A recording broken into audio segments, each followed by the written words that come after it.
And welcome everybody. This is New Sports Spot. Um, we're doing it live. If you want to come over to Radiant Blues on Twitch, you can also be able to catch me on Spotify, Pandora, YouTube, basically everything that you listen on. There might be a few others. If there are, you can tweet it at me on at Christian underscore 105E on Twitter. It'll help me out and help you be able to listen to it on your favorite platform. Now, we've got a lot to talk about. We had a interesting off season. With that being said, let's get into it. First off, the reason why it took so long to get this out, was because of this story right here. Deshaun Watson, with his 25 to 30 sexual harassment allegations that happened when he was in Houston. Now, a lot came out about the story as the months unfolded, and I'm a firm believer that he should be gone. There's nothing else really to say besides he needed to be gone. He needs to be gone for at least a year. The NFL does want to go with a harsher punishment. They've appealed it. They appealed their reading or not the reading, but the ruling, because it is through a third-party source per the collective bargaining agreement. Now, what was originally put out was a 6-game suspension. Now, obviously, there needs to be some sort of suspension. And to everyone out there that's saying, oh, he's already spent a year, he didn't play last year, that was his choice. Not Baker. It was his choice to not play last year. He didn't want to play for the Texans. He was upset that they weren't listening to him. But at the same time, he was looking at different things and making sure that these types of things. He wanted to have a say in the head coach. He wanted to have a say who helped with the GM, and he just didn't get that. So he said he was not playing for the Texans anymore. Now, more has come out about what has happened. Obviously, the Texans actually gave NDAs to these women to sign. So non-disclosure agreements, basically saying they can't say anything. Now that being said, he's still guilty in my eyes. When you have 20 plus accusations like this, it shows signs of everything. You can't just say you've got 30 of these accusations and you didn't do it. You can't say that. I'm sorry. And that's why the NFLPA, when the ruling was originally told to the NFLPA and the NFL before it was released to the public, the NFLPA did say that the NFL did say that they weren't gonna appeal it, and the NFLPA didn't. The NFL Players Association decided to say, okay, fair enough. When it came out that it was 6 games, a lot of people were upset.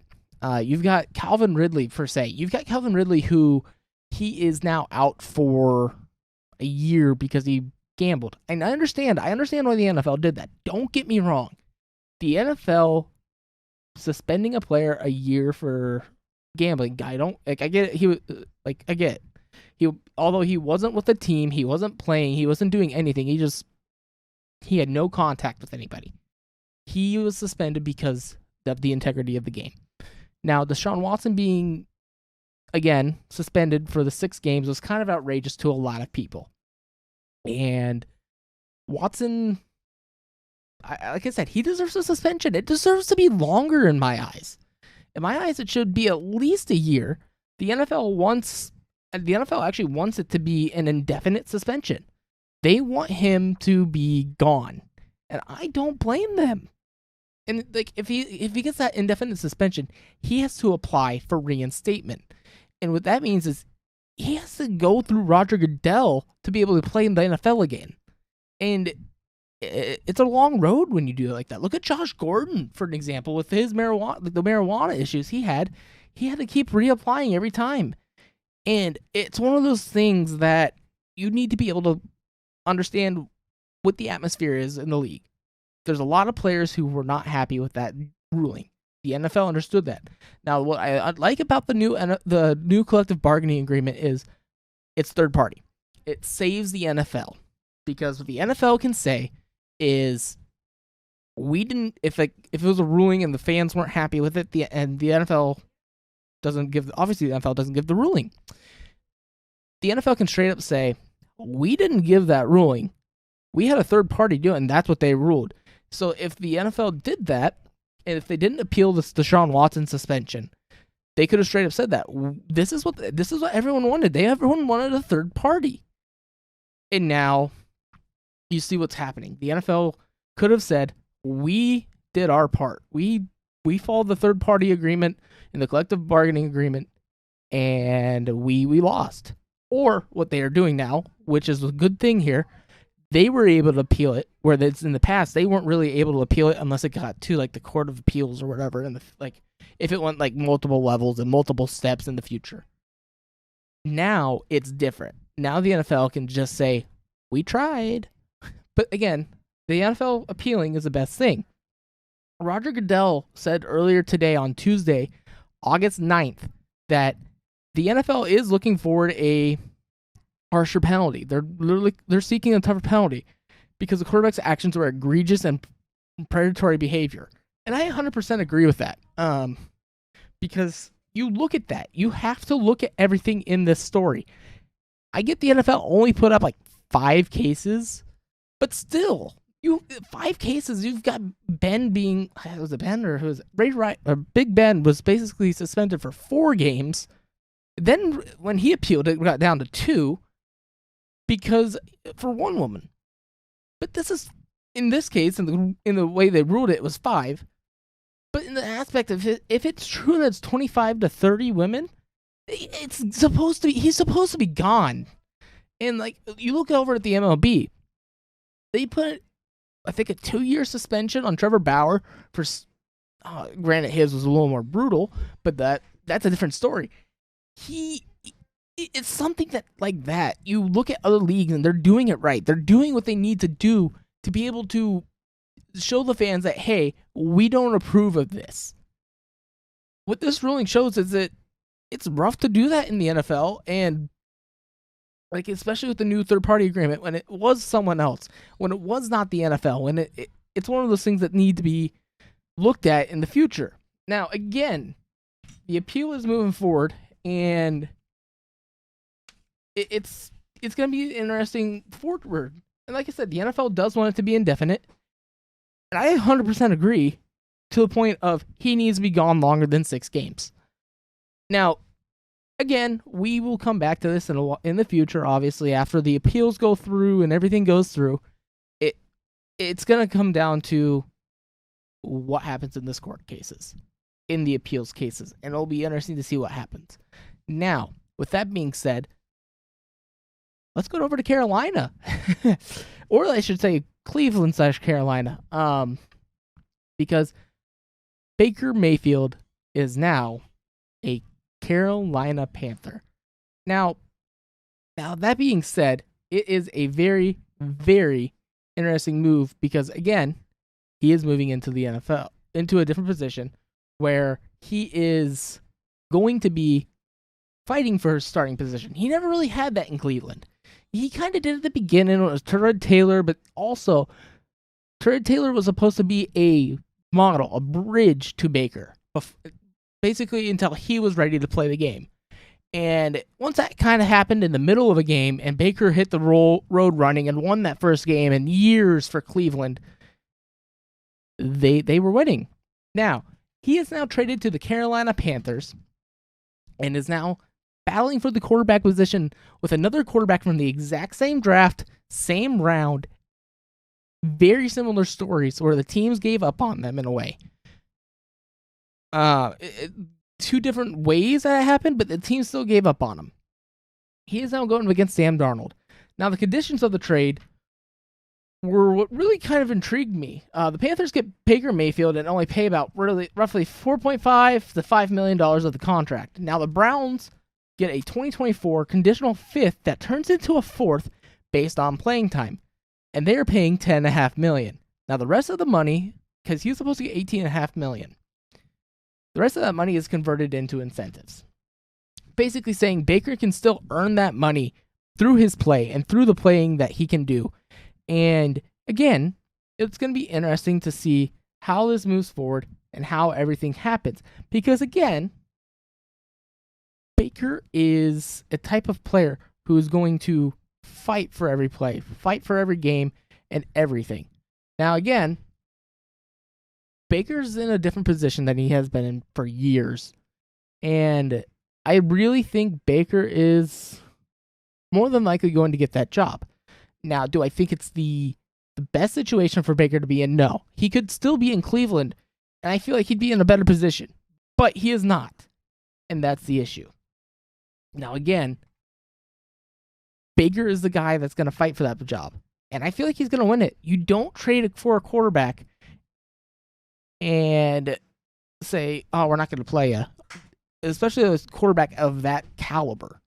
And to me, it's going to be one of those interesting facts that Baker's going to start week 1, no matter what Matt Rule and no matter what, what's the Matt Rule or, what's the other guy's name? Gotta see it now. Give me 1 second. I can't remember the Panthers head coach off my head. Matt Rule, and not the head coach. Matt Rule and Ben McAdoo say he is going to be the guy in Carolina. I'm sorry to anyone that says Sam Darnold is that guy. It's just not the truth. It is going to be Baker Mayfield starting in Carolina week 1 against the Cleveland Browns. That's going to be an interesting game because if he does start, imagine the amount of anger he's going to be playing with. Imagine the amount of time he plays with. And to anyone saying Baker's not as good as Sam Darnold or Baker sucks and all that, it's just not true. And to anyone who says it's his fault for continuing to play, the team still has a say in who plays in the games. Yeah, he's like their starter. He was their guy and all that. But I understand, but he was playing with tons of injuries. Cleveland at any point last season could have said, you're done. Could have told them, you're done, you're not playing for the rest of the season. And again, it's going to be one of those things where who do you want on the field? Do you want a guy who's seeing ghosts on the field, not playing as well as you wanted him to last year? It's going to be one of those things where you have to be able to move forward. You have to be able to put back what happened last year and put the guy who's going to give you the best chance of playing in the playoffs, getting you to the playoffs.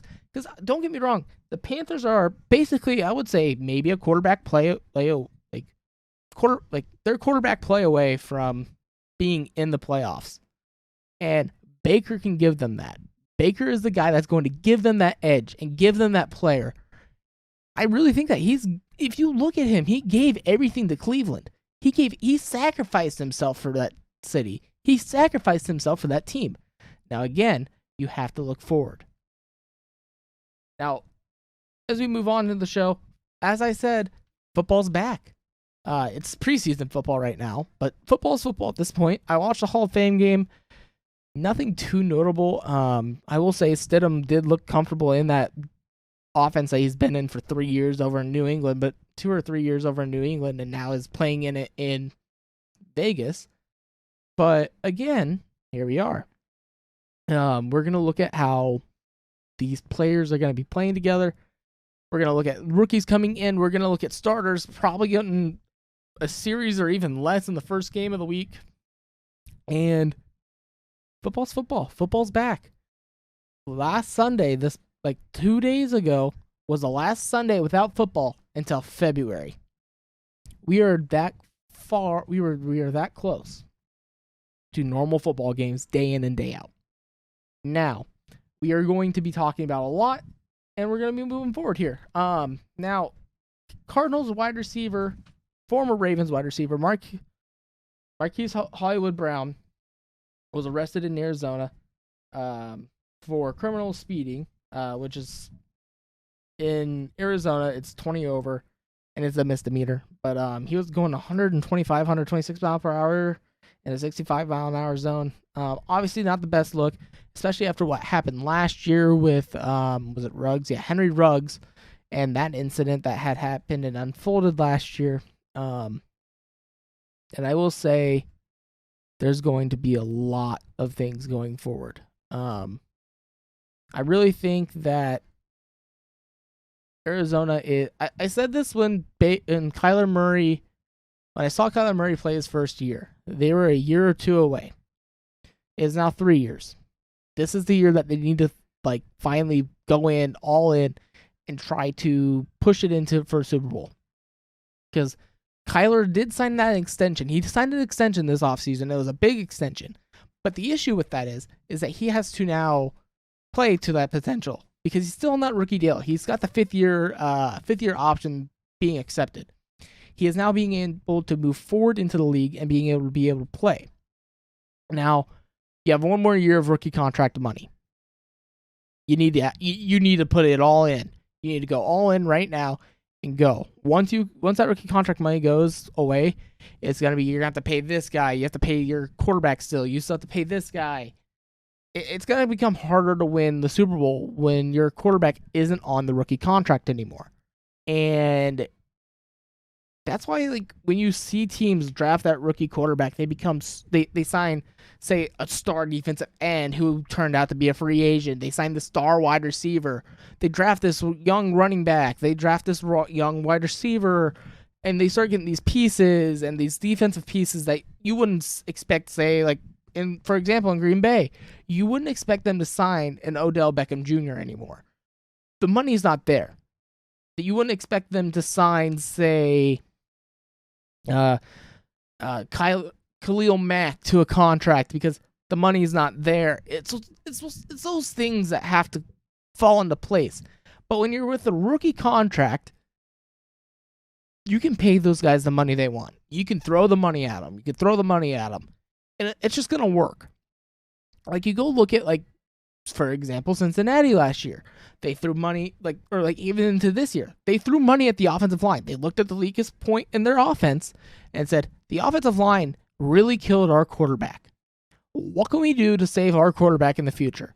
And what they did is they went out, I think they drafted a lineman. They went out and picked up like 3 or 4 linemen in the free agency market, and they went and kept throwing their money at it. They also signed some good defensive players. Joe Burrow's rookie contract is helping with that. Now, you go look at LA and you see those situations with Matthew Stafford and all those guys. Those guys are taking less money. It's kind of like playing with the market a little bit in the NFL. The player market, like the position market. There we go. And those guys are going to be getting a little less money, but they're going to get a ring. Now, for example, like Julio Jones, who this offseason signed with the Buccaneers. He signed a 1-year contract. He's getting a ring. That's what his goal is. I'll talk about that here in a little bit more. But again, it's going to be those issues where the rookie contract's running out. You're running out of time. You're running out of time to help this guy get a ring. You're running out of time to get this guy a ring. It's going to be one of those things like in a couple years, Justin Herbert's going to have the same situation. The Chargers are going to have the same situation where are you going to be able to pay this guy and keep all your assets? And that's where it's going to come down. Now, again, you are going to have these tough decisions in the NFL. It'll be interesting to see how the Cardinals can advance, even when they traded for Marquise Brown from Baltimore to be able to be on this team. You still have Newcomb. You still have Nuke, D-Hop, same guy, sitting on the other side of the field. You have a star-studded team, and you better hope it works. Now, we have a lot more things. And I was looking at, so someone was talking about the Lions and Dan Campbell and the quotes he says and all that. And like, oh, it's a lot of talk for a guy who had a team go 3-13. Now, here's the thing about this, and 3-13-1, sorry. Here's the thing about this 3-13-1 team that nobody really looks at. They were 8 one-possession games away. They had 8 games where it was a one-possession game. Now this is a big if because you can't really gauge those types of things, but if the Lions win every single one of those games, they are a playoff team. They're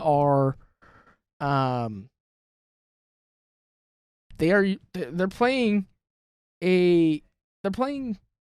12-5, 13-4, something like that. If all of them go their way, This team is running through brick walls for this head coach. Now, it could be like quarterback. Like I said, the quarterback position in the NFL is so massive.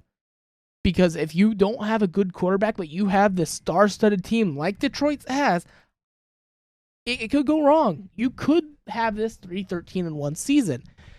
I'm not saying Jared Goff is the worst quarterback in the league. He is not the worst starter in the league right now. And he is... I would actually give that to Drew Lock. I'm hopping off that wagon. But Jared Goff is an adequate starter. He's going to be a good game manager when you're in the lead, but when you aren't in that lead, he is not going to be able to help you push forward and push through those challenges that these guys are going to have.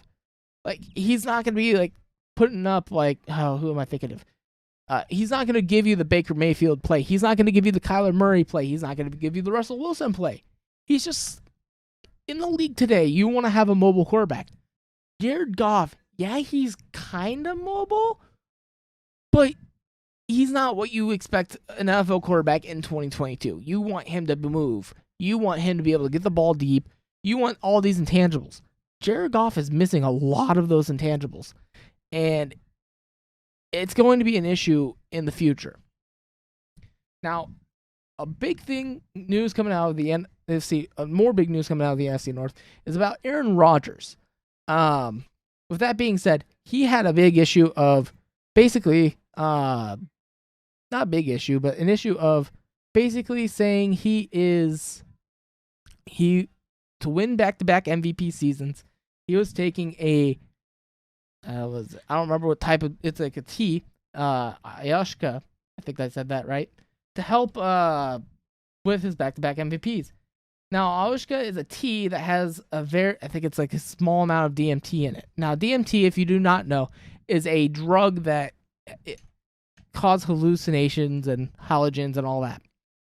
Now, it never came up in the leagues. It never came up in their in their test. So it wasn't against the player collective bargaining agreement that they have, and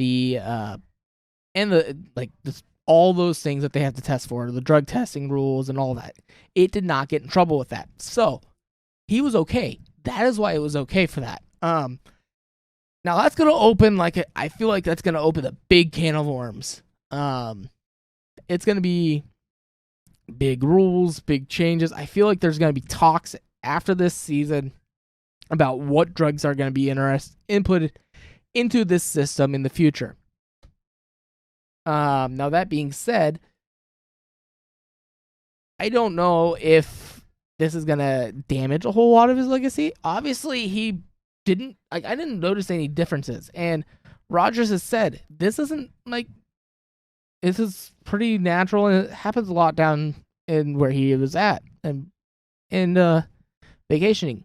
He had said he discussed on the Aubrey Marcus podcast last week how on ayahuasca retreat to Peru in 2020, before the third of the four of his MVPs, ayahuasca is defined as a psychoactive beverage native to South America and is often used for religious, ritualistic, or medicinal purposes. Now, NFL spokesman, like I said, but Ryan McCarthy said Monday that it wouldn't have triggered a positive test result on either the substance abuse or performance-enhancing substance policies within the collectively bargained by the NFL and its Players Association. LaFleur even said that he really hadn't really given it much thought, and Rodgers said in the podcast that the retreat gave him a deep and meaningful appreciation for life. I came back and knew I was never going to be the same. Rodgers said he believed the experience helped pave the way for the success that year. Now, again, I don't have any issue with this if it was collectively bargained for in that agreement between the NFL and the NFLPA. So he is fine. This is completely legal for him to do and not against the rules or anything. He is able to do this type of stuff. But the weed's an issue? I'm sorry. I understand. I'm a Packer fan. I will, as you can see, I've got the Rodgers jersey, but I still see the issue with with consistency here. Marijuana isn't that bad of a drug. And it has a lot of its own medicinal purposes within itself. Now, again, it's part of the collective bargaining and all that, but still, I don't think it's needing the suspensions that, like, say, Josh Gordon got all those years wasted of his career. I don't think it's worth that. Now, again, I really think this is going to open a can of worms, and it's not going to be pretty. And it's going to be a long road for the NFL after this. Now, I do think that there's going to be some things implemented in the future, and it'll be interesting to see. Now, the Miami Dolphins got into a bit of their own trouble. They got in some big mistakes. Back in every time I think about this, so 2019, 2020, they were. If anyone remembers about the Brian Flores incident, Flores had whistle blew about the owner wanting to give Brady partial ownership and all this and all that, and that part seemed to come true. It came out that the NFL learned that these situations were happening, and it was not a good look. It's definitely not a good look for an owner of the organization. Now, that being said, the NFL obviously put the hammer on them. The Dolphins are going to forfeit their 2023 first-round pick and the 2024 third-round pick for violating the integrity of the game. In addition, Dolphins owner Stephen Ross has been fined $1.5 million and suspended through October 17th. On top of Dolphins vice chairman and limited partner Bruce Beal will be fined $500,000 in order not to attend any league meetings for the remainder of the 2022 season. The NFL discovered these key findings in their investigation. The Dolphins had impermissible communications with Tom Brady in both 2019 and 2020 when he was with the Patriots, and in 2021 when he was with the Buccaneers. The Dolphins had also impermissible communication with Sean Payton in January of 2022. Regarding the Brian Flores' claims about Ross offering money to tank, the NFL determined the Dolphins did not intentionally lose games during the 2019 season, nor did anyone at the club, including Mr. Ross, instruct Coach Flores to do so. No witness contended otherwise. The investigators found tampering violations of unprecedented scope and severity. I know of no instance of a team violating prohibition on tampering with both a head coach and a star player to the potential detriment of multiple other clubs over a period of years, Roger Goodell said in a league statement. Now, that's huge. And fun fact, by the way, Tom Brady has been a part of each and every single first-round pick in the past 20 years that has been stripped away from teams. He's been a part of every single one of them. Back in when Deflategate and Spygate with the Patriots lost first-round picks in those. He was still on the team. And now with the Dolphins, he was a part of this one. Now, what this is going to say to the league and say to a lot of players is, don't do this. This is a big no. Everyone should have known this was a big no, but it's a well-known no. And I find it interesting that things like this happened and still happen probably behind the backs and not said anywhere. Now, again, it's going to be interesting to see. Dolphins are going to be hurting for a while after this, especially if they don't think Tua's the guy. If they don't think Tua's the guy, who do they go for? Do they go get Jimmy G? Do they go get... That's really all who's out there still. Jimmy Garoppolo is the only one really out there, and it's going to be interesting to see what they do. Now, as I said earlier, Julio Jones did sign with the Buccaneers, the Tampa Bay Buccaneers. They're reloading. They lost Gronk. Gronk retired. They're reloading. They lost some pieces with they lost some bullets with the reloading it and putting it all back together again and trying to run it again. Brady's going for another year. He came out of retirement and is going to play for another year. And again, I think it's going to be close and interesting to see what happens here. I think Tampa has one more good year in them, and then it's just going to all collapse. And I think everyone's okay with that in that organization. Now, moving forward, another big story of this offseason was Deebo Samuel. Deebo wanted out. Deebo Samuel of the 49ers, he's a wide receiver who is playing a lot of running back type roles as well. He wanted out of San Francisco. He wanted more money, and he wanted to play as a wide receiver, strictly a wide receiver. I don't know if this new contract is giving him that, but he did resign, as I said. He signs an extension for a 3-year, $73.5 million contract, $58.1 guaranteed. Now, this helps San Francisco a lot. They're going to need a lot of help this year. Trey Lance is going to need every bit of help he can get, and there's a lot coming down here. And to me,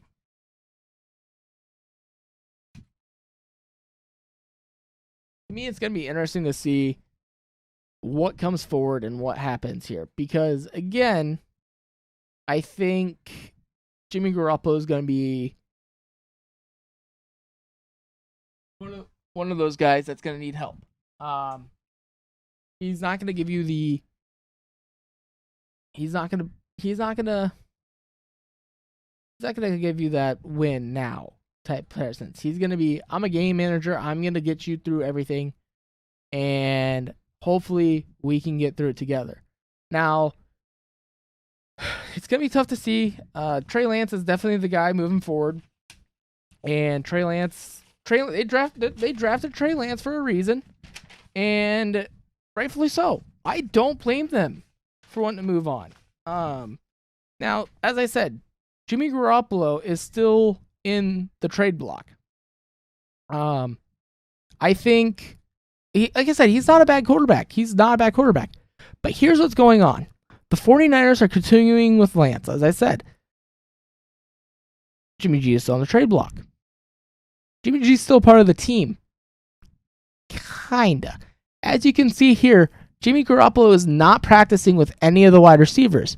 He is training. He is practicing and training with scouts, or not scouts, but with team personnel. He is not getting any help here. He could be taking second team reps and still, getting into football shape. But right now, he is training with the trainers and some other of the staff to stay in shape and hopefully get some aspects to trade. To show teams that, hey, I'm still able to play, I'm still able to do this and that and all of everything. But the issue is, will he? I truly believe he's going to get traded, and I truly believe he is going to be out of San Francisco.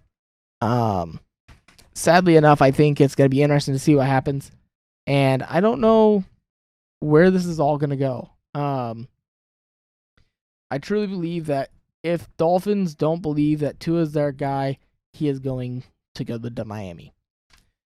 He kind of knows that offensive scheme, as the new head coach of Miami is a descendant of the Sean McVay tree, and not the Sean McVay, the Shanahan tree. So it's gonna work out. It would still be a good offense for Jimmy Garoppolo. Now, moving into another team in the NFC West, the Rams could be in danger of missing playoffs pending on a certain injury. Matthew Stafford is having an injury in his throwing elbow that is not really common in football, but more common in baseball. I think it's one of those issues where you don't know. And it's not usual. Like I said, if Matt Stafford isn't going to start, if he's not going to be able to play, if he has to have, say, Tommy John type surgery or some sort of surgery, he is going to be out for a long period of time. That's not good for the Rams. That does not bode well for them, because that offense needs a good, adequate quarterback to be able to play and be able to do these different offensive schemes, like the bootleg and you everything that the Rams did last year to win that Super Bowl was done with the help of Matthew Stafford. Stafford was that guy that got them over that hump. As you saw, Jared Goff didn't get them over that hump. They got to the Super Bowl. They just couldn't get by the Patriots. This year, they got past Tom Brady and the Buccaneers. And they got past Jimmy Garoppolo and Kyle Shanahan it wasn't in San Francisco, but they still got by a tough team. They were getting over leg after leg and after doing step by step, and they finally won the Super Bowl with an adequate quarterback. At that point, goes to prove that the NFL quarterback position, yeah, you have to have good wide receivers and you have to have these good defensive players, but the quarterback is still one of the most important positions in the league. And that's why Bengals, per se, went and got offensive linemen to protect their franchise. Now, so moving forward, we got some flying things going on. I will say one thing about the draft here. The Jets won the draft. They got a lot better. They're going to be moving forward, but they're in a little bit of trouble right now. Not like suspension or anything type of trouble, but some injury trouble. Their star left tackle, who missed almost basically the entirety of last year, could miss the rest of the entirety of this year as well with a different type of injury. Left tackle Mekhi Becton could miss the season with a possible avulsion fracture in his right kneecap. There's supposed to be a second opinion today. Per Ian Rappaport, there is that got pushed back, and they aren't able to do that anymore. It got pushed back to tomorrow, and that's when more injuries will come out. I will retweet what happens there, but again, the Jets are right there between greatness and sucking. I think Zach Wilson's going to make a step forward this year. I think that offense is going to take a step forward with the head coach that they've got. This game is that team is going to be different if they can have the healthy pieces. Now, again, it's going to be interesting moving forward with everything with the Jets. And the Jets, people believe the Jets are cursed ever since they think that the owner of the Jets at the time and it was Broadway Joe, Joe Namath, they sold their soul for that Super Bowl. And that's why they haven't been able to do anything else. Which makes sense and kind of, I mean, you always have these conspiracy theories and these different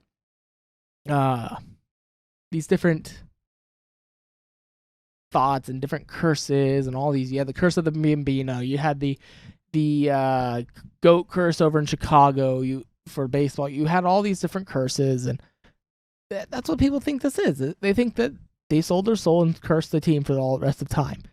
I will find it interesting if the Jets do at some point, because if you remember back in like the late 2000s, early 2010s, they had that playoff run in them. They were actually pretty decent. And then it fell apart after butt fumble. Yeah.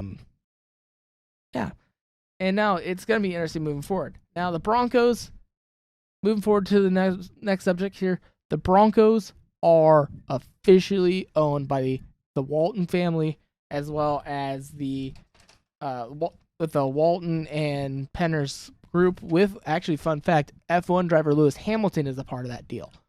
That made the group a little more interesting. Now they have been approved to be sold by the league. Like, the league has to approve everything essentially for that, but they have been approved to be able to purchase the Denver Broncos from the current owners and are now taking part of the ownership. Now, some other things that have happened around the league recently is 2 stadium change names. You've got in Cincinnati, the most recent one, the Cincinnati Bengals stadium was like the Paul Brown Stadium or whatever. It is now a different name. It is now going to a HR company based in Cincinnati named Paycor. And the new name of the stadium is now going to be Paycor Stadium. And that's kind of the effect you're going to have when your starting quarterback is now one of the hottest commodities in the NFL. You're going to have more sponsorships come in. You're going to have more money rolling in, and you're going to not be able to you're not going to want to take the money away from that. You're going to want to take everything there. And it's going to be truly interesting to see what they do. I really have high hopes for the Bengals. They made a lot of steps forward in this offseason. They're going to be moving high, and they're going to be moving proud. It'll be interesting to see what they do. Now, the Steelers, the almighty Heinz Field name has fallen. Heinz was not able to, did not want to continue their partnership in the aspect of the naming rights of the stadium. They do have, like, if I remember right, they have like a very small sponsorship with them to where they could keep the bottle, like the ketchup bottles up, or at least one of them. I can't remember off the top of my head. I have to look back at that. But again, they now have a new name. It is no longer Heinz Field, but now is Acrisure Stadium, which is a fintech company for insurance, reassurance, and some other like finance type things. Or fintech. There we go. That makes sense. But now they're moving forward with things. Now, a big story that just dropped earlier today is Roquan Smith, linebacker for the Chicago Bears. He has requested a trade for multiple reasons, or one main reason, and it was a very interesting reason. He was upset with the team. And I would be too. Like, don't get me wrong. As I didn't keep the. He says, and I quote, in a notes thing that he posted on Twitter, to the city of Chicago and all the Bears fans worldwide, I have officially requested a trade. Just writing these words is deeply painful.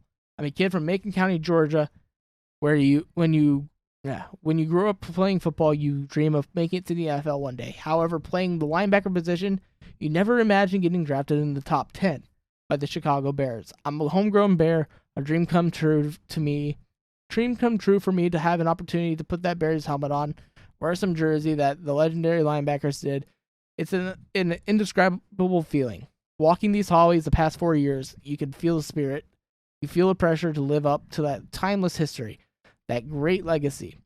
I dreamed of playing like Wilbur Marshall, Singletary, Briggs, Urlacher, Butkus since the day I was drafted. I vowed to play this position at a level upheld to that standard that was set before me. To uphold and respect and honor, and I have. Unfortunately, the new front office regime doesn't value me here. They've refused to negotiate in good faith. Every step of this journey has been taken. Take it or leave it. The deal sent to me is one that would be bad for myself and the entire linebacker market if I signed it.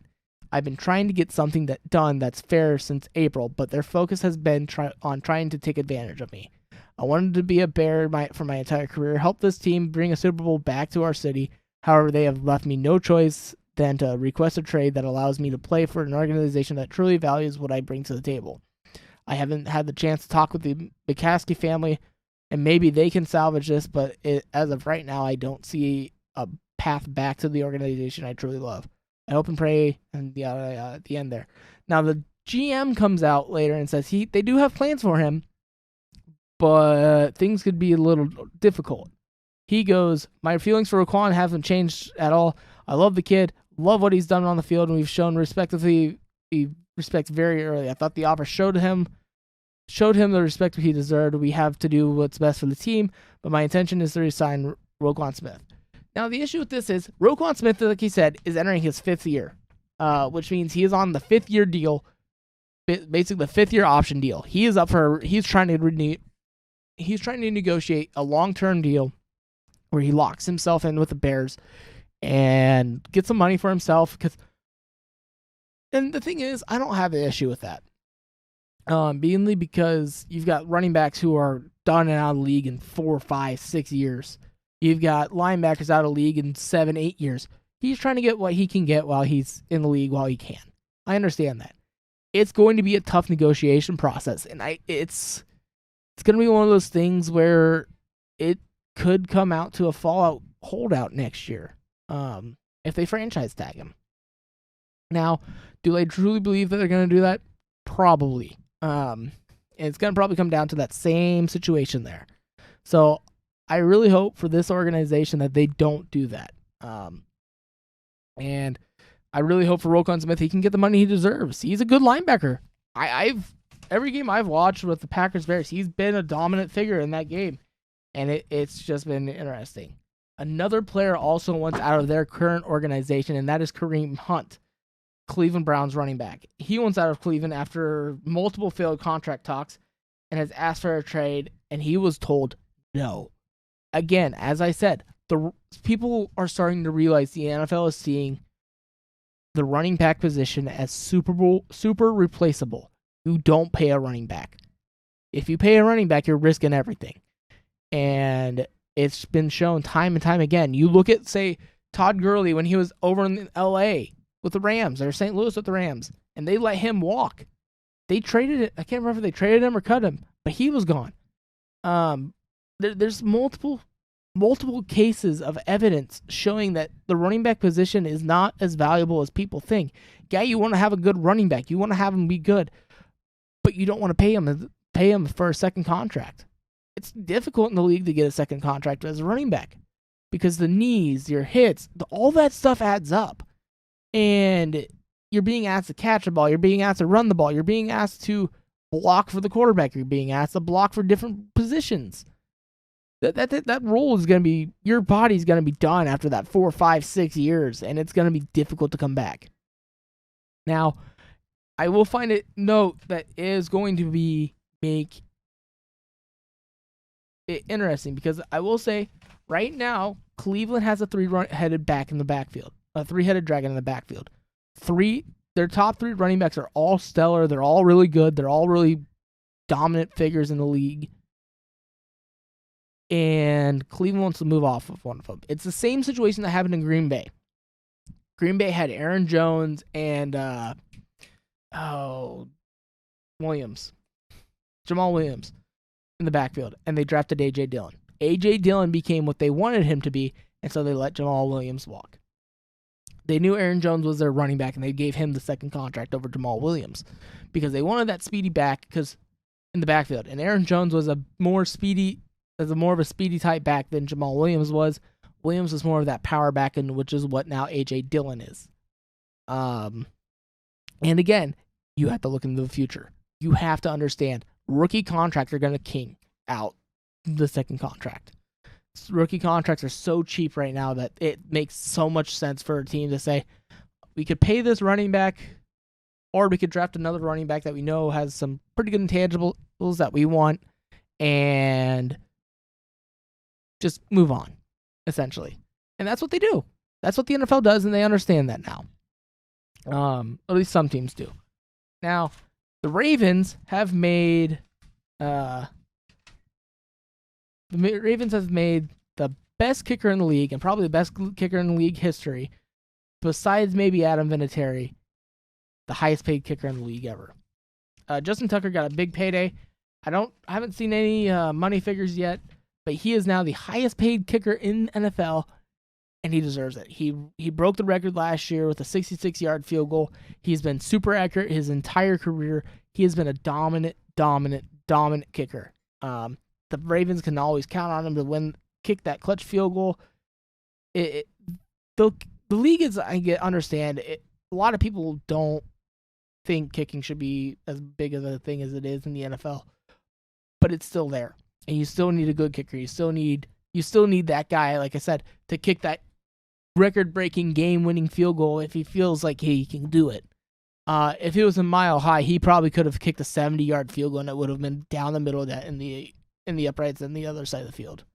He could have been. He is one of the best kickers of everything I've watched. He's a hell of a kicker. Now, we're gonna move into some MLB talk here, and the first thing I want to talk about, I'm not going to talk about the trade deadline. All I'm going to say a whole lot about it right now, but I'm going to go to a different one first, and that is the Field of Dreams game. Field of Dreams Part 2, and this one is featuring the Cincinnati Reds and the Chicago Cubs, and there's the uniforms. I like them. They're good throwbacks. I enjoy the throwback. There's a Reds helmet. The Reds helmet is actually on the left there. Their helmet is kind of the same design as the hat. You can also look this up. It's on the NFL website, or MLB website, or just look up this Field of Dreams game uniforms. And it's a good combo. I can't wait to be able to watch the Field of Dreams game again. I watched it last year. It was a wonderful game. I'm glad they've brought it back. It's gonna be another great game, and it's going to be a wonderful thing. Now, again, Field of Dreams. Build it, and they will come. Now, the MLB trade deadline was massively crazy. From what I remember, the last 2 days alone, there was 42 trades. Maybe more, maybe a little bit less, give or take 42 trades. That is a massive amount of difference. I get it's easier in the MLB than the NFL or say the NBA to do these types of trades because you don't have to learn a system. You don't have to do this, you don't have to do that. You just have to play your ball and do whatever you can to help the team. Bat as well as you can, field as well as you can, do everything as best as you can. In the NFL, you have to learn a playbook, you have to do this, you have to do that. But man, if the NFL or like the NBA had a trade deadline as crazy as that, absolutely insane. Now, there's one NBA thing I want to talk about, and it's Kevin Durant. Now, earlier in the offseason for the NBA, Kyrie had decided that he wanted to return to Brooklyn Nets, and as soon as that happened, Kevin Durant requested a trade. He wants out of Brooklyn. Now, he's probably gonna he has every right to go wherever he wants to go. I think he gets to choose where he's traded. And coincidentally, him and James Harden were celebrating with some rap artist with champagne and all that. Could he be going to Philadelphia? That is a very, very possible thing that could happen. And it'll be interesting if that happens. That Philadelphia team's going to be a scary monster if that happens. Now, I feel like Brooklyn's going to be asking for a lot in that trade, but we'll see where that goes. Now, again, if you do want to listen to this again, if you are watching this live, it's going to be on Spotify, or if you want to watch it, Spotify also now has a video feature on top of, you could watch it on YouTube, or you could listen to it on any music, on any streaming platform. And if it's not there, just let me know and I can help you out get it. And I can get it onto that platform for you. Just again, tweet at me at Christian_105E on Twitter. You can at me and let me know which one you want it on. I will try my best to get it on there. Now, I will thank you guys. Again, check me out on Twitch at Radiant Blues. I don't just do the podcast on it. I do some iRacing stuff, as well as basically the podcast. And I'm, like I said, on YouTube at SportsSpot, or I think it's SportsSpot, or my name, Christian Lushin. And I'm going to catch you guys next time. It's been a great show. Thank you for coming out. And I will catch you guys next time.